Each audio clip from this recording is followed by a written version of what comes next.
ton problème, ta tribulation là, Dieu te l'envoie pour que tu vives un miracle. Lorsque nous héritons de quelque chose de la part de Dieu, nous héritons aussi des combats qui vont avec cette chose-là. C'est pourquoi lorsque Dieu te bénit avec une grossesse, tu ne vas pas hériter que de la joie de la grossesse et de l'enfantement.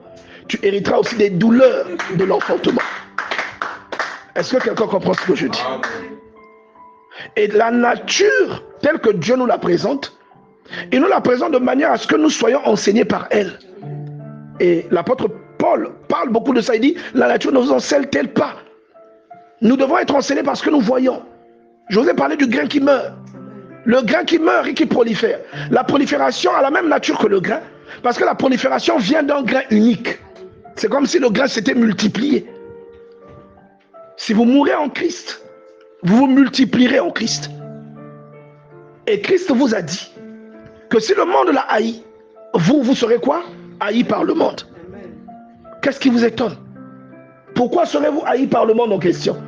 Parce que vous n'êtes pas du monde en question.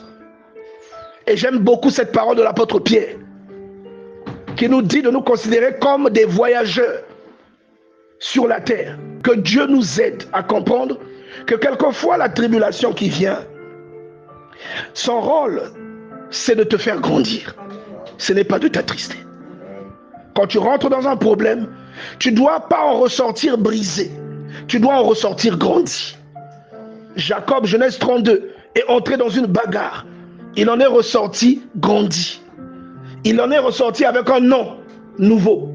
Il ne savait pas qu'il s'appelait Israël. Il ne l'avait jamais su. Même son père Isaac ne le savait pas.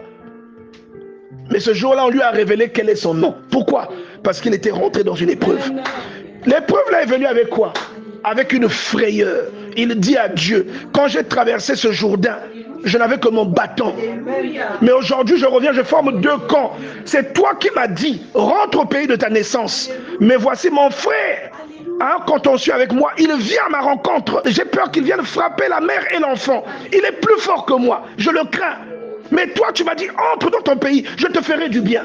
Je veux dire à quelqu'un que partout là où il y a la tribulation, il y a la grâce de Dieu. Je veux dire à quelqu'un que partout là où il y a le combat, il y a la bénédiction de Dieu. Partout là où il y a la difficulté, il y a l'honneur. Il y a l'honneur.